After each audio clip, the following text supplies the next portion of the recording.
everybody. Welcome to tonight's episode of The Rope of Hope.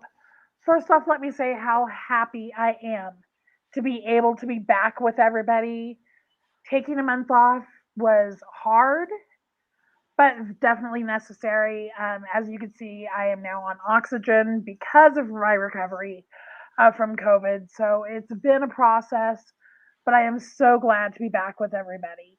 Tonight, I am being joined by Dan and Nancy Loeffler, who are an amazing couple, and they're going to be sharing their story.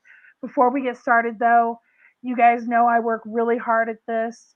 So if you would like to support what I am doing, support the message that I'm bringing, please go to buymeacoffee.com/, this fat girl life. You guys know I run on coffee. It's how I survive. It's how I do everything that I do. And without that, I am lost. So by going to buymeacoffee.com, by supporting what I do, you get access to the guided journals that I have recently created. You will know about new projects that are coming out before anybody else. And that's where you get the tea on some really good scoops.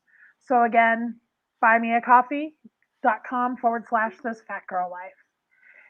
Dan and Nancy, I want to thank you guys so much for being here with me tonight. Thank you. It's great to be here, and we look forward to a great conversation. So do I. So before we get started, why don't you guys tell everybody just a little bit about yourself? Sounds good. Right. I'm Nancy Loeffler. Dan and I have been married for 45 years this past October, and currently living in St. Paul, Minnesota. I'm from Chicago and have lived in Maryland and Raleigh. I also am a mother of two children and a grandmother of a 17-month-old granddaughter. That's such a fun age. Yes. I love it. That's about how old my grandson is. So right there with you. Yeah. And I'm Dan Loeffler. I recently retired from construction, project management role, and am happy to be a grandfather now. Trying to find my next career opportunity in terms of more service to others at this point in my life, and that's kind of what we want to talk about. Perfect. Well, let's go ahead and jump on in. We are talking tonight about, as you guys can see the title, losing Leah. So I'm gonna let you guys say who Leah was and share your experience. Yeah, sure. Leah is our daughter. She, when she was 17 in 2000, in November of 2000, she was in a car accident. She hit a tree in the middle of the cornfield, the only tree that was there, and she was on her way to school. And she was in the hospital for 5 days, and she had massive brain injuries. And so after those 5 days, we knew that she didn't have any more brain activities. So we were forced to make the decision that no parent or anyone should ever have to make. We needed to make the decision to remove her from life-saving measures. So Leah died over 21 years ago, and that put our world, it turned our world upside down. It was the most devastating thing, as you can imagine, that we've ever been through. I thought my life was over, and I really had no idea how I was going to get from that moment to the next day, let alone here we are 21 days later. Years later. Years later, yes. Sometimes it feels like just days, but it's a story that continues to live with us on a daily basis. We now help others to deal with loss in their life, and that's kind of what our story focuses around. Nancy started being with grief um, About 7 years ago. about 7 yeah. years ago. Yeah. And we offer our listening skills, our skills to help people navigate that devastation that happens when loss occurs. Yeah, especially a loss of that magnitude. And yes, I started we started helping others about 7 years ago. So what did we do in between the time we started the business and the time that Leah died? And that was when we needed to each do our own work, because we each had to take our separate paths through that grief journey, because even though we were grieving our daughter, we each had a very different experience. And I dove right in because that's the way I am. And shortly after she died, I heard this message that said, "Losing Leah is too high a price to pay to not live the life I was meant to live." So I tried to figure out what that life was. And I eventually created a body of work that incorporates everything that helped me along my journey.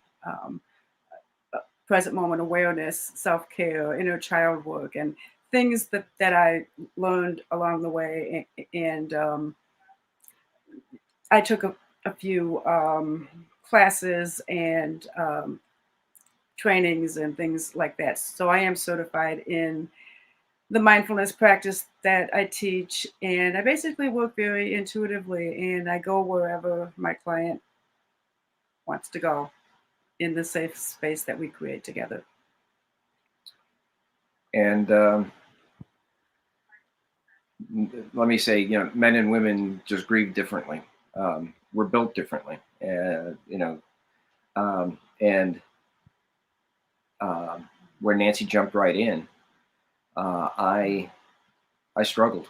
I did not have the tools, and we're not taught the tools how to deal with loss or with grief, and because that's the heart of this story is how do you deal with the grief that you experience, not only when a devastating things like this happens, but also over the course of your life. You get many opportunities where you've lost something. You've lost a job. You've lost a relationship with someone that you're close to.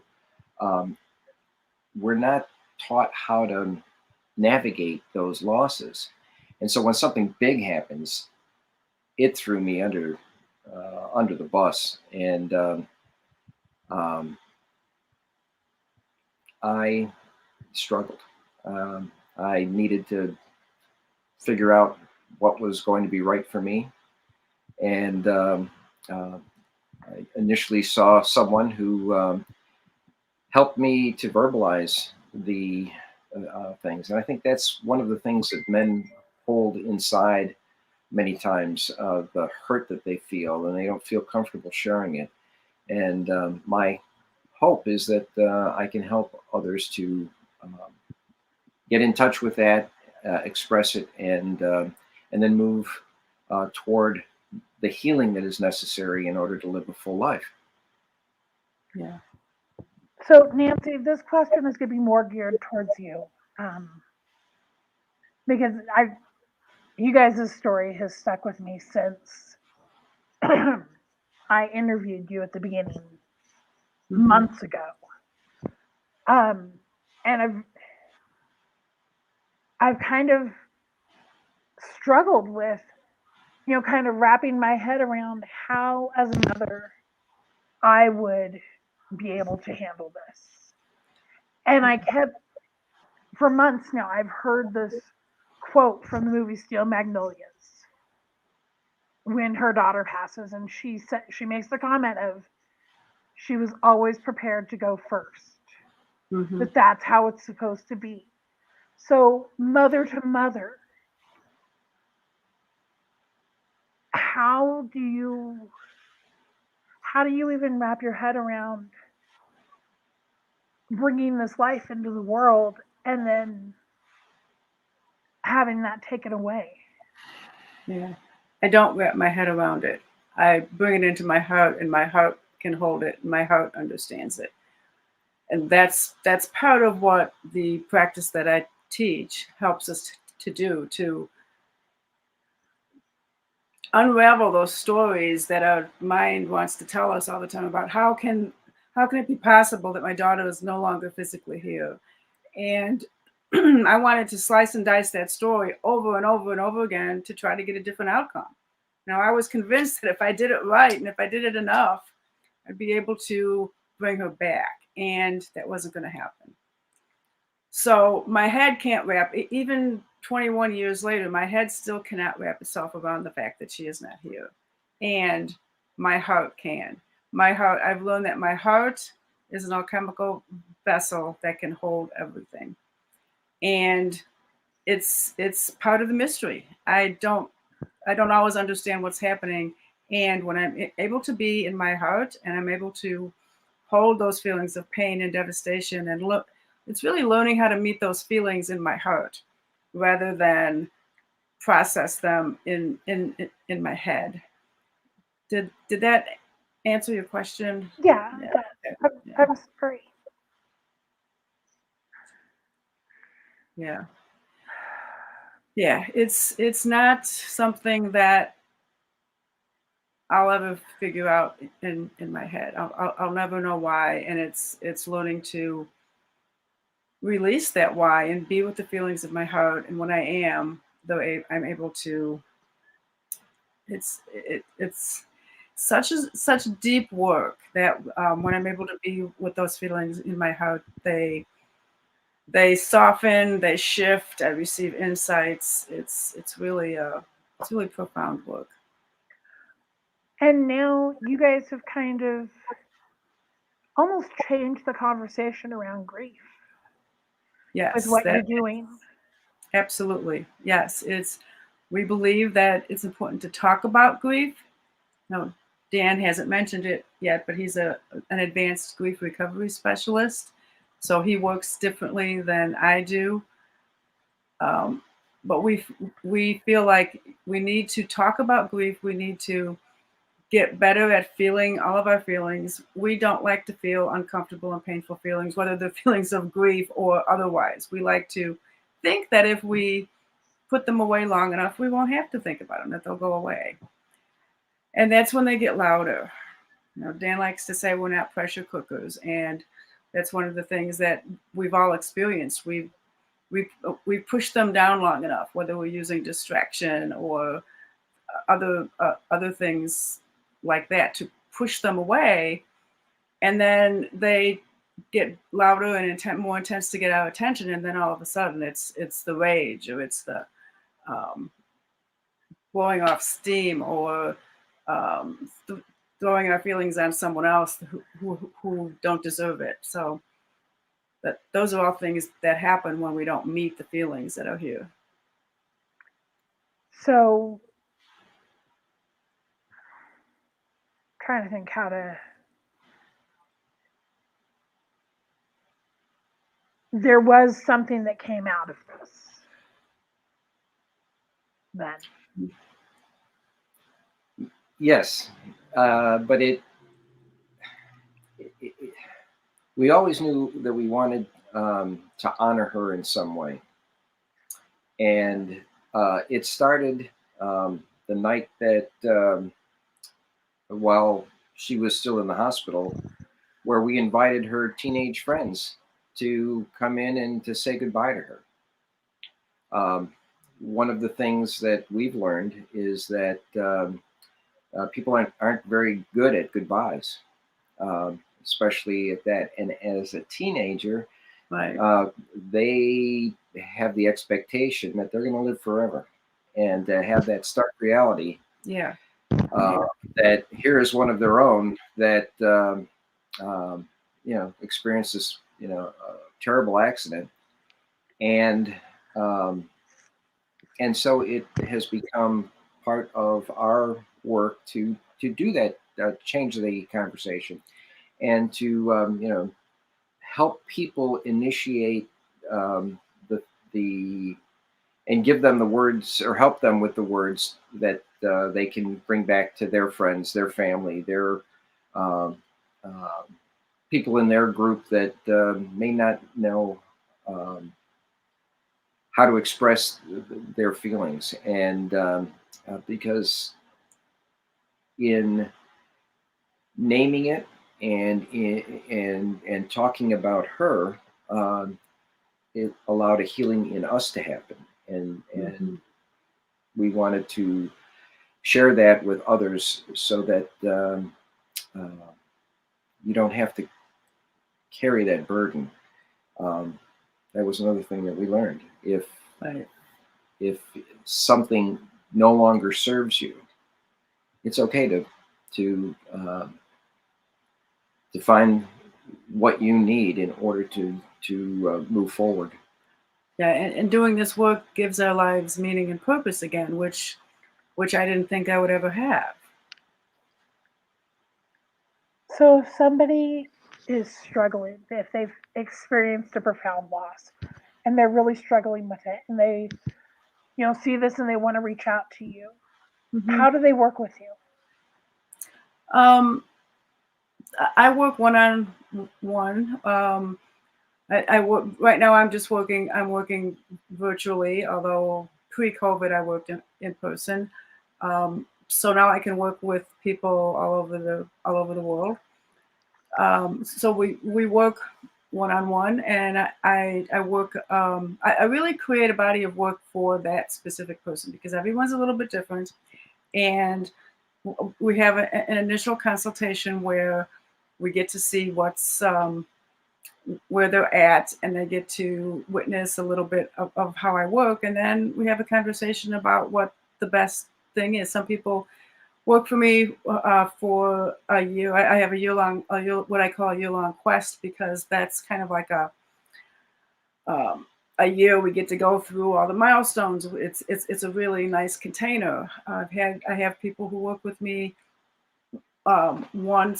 once in a while when they feel like they need it, and I have a few clients who've been working with me for multiple years. So it's really I really create whatever a specific client needs. And Dan works a little differently. Yeah, the grief recovery method, is a nice package of information. It's an educational program, really, that talks about what is grief, how to complete all of the messages that remain unsaid between you and your loved one. And currently, I am working with teens who have lost family members due to COVID, and that's a struggle for a lot.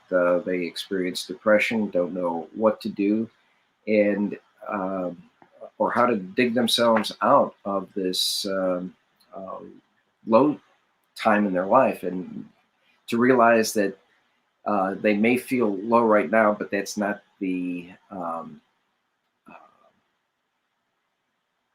that there is hope to be able to move forward, to be able to find what they need to, as I said, complete the grief and have a productive life.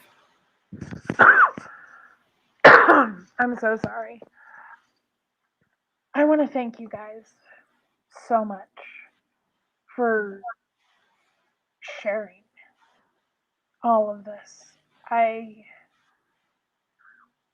As a mother, I can't imagine. I cannot. Um, I have one final question for you guys. I ask this of every guest, and it actually has nothing to do with what we've talked about tonight. And since there's two of you, I'm going to ask this individually of each of you. What is the most inspiring thing that you've ever been told?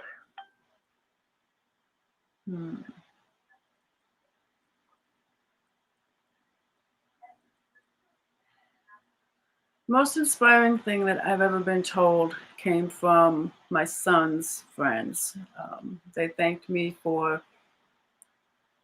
bringing him into this world and creating a friend who is very special to them. And my son is 41 years old. He's the one with the 17-month-old daughter who's our granddaughter, and that just fills my heart and I hear it all the time from his friends. I just heard it this past weekend, so that always fills my heart when I hear my son's friends thank me for him.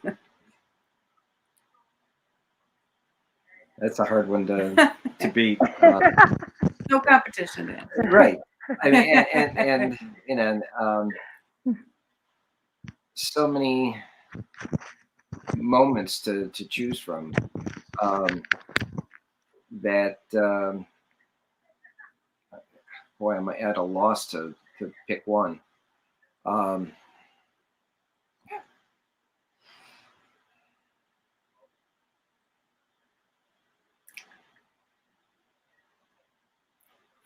Boy,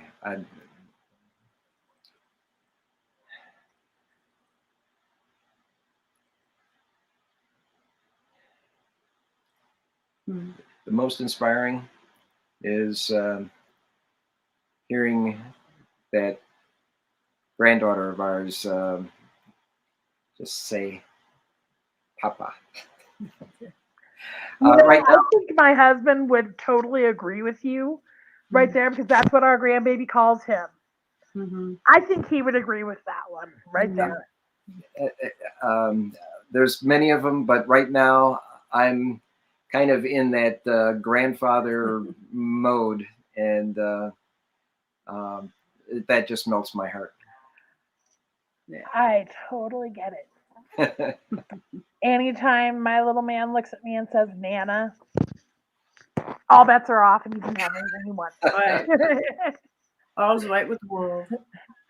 Yeah. Yeah.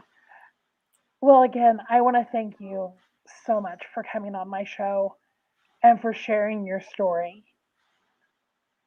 Sorry about the tears. That's okay. That's all. We appreciate you inviting us. Of course, and my heart is with you guys. I, I can't imagine as a mother going through that, and the strength that it must take to share is Well, inspiring. and another thing that we learned was that when a couple loses a child, the possibility of them, containing or maintaining their relationship is very difficult, and we have been able to find our way, as Nancy said, separate paths, but we came together in the end, and now want to make And it's how we honor Leah. yeah, our way of honoring her memory. Yeah. Well, again, I want to thank you, and to anybody who is watching, listening now or later, I am going to encourage all of you, hug your loved ones just a little bit tighter, especially in this holiday season, and do something this Christmas to honor the loved ones that have passed. Mm-hmm. Do something in their memory to honor them. I hope everybody has a wonderful night, and through the next couple weeks, I'm actually going to be doing some makeup episodes for the month that I had to take off. So I will be posting updates on as far as when those episodes will take place. But again, thank you so much for being here tonight, Dan and Nancy. Thank you, You're Kimberly. welcome. Yep. Thank you. Appreciate it. Of course. Have a great night, guys. Thank you. You too. Bye-bye.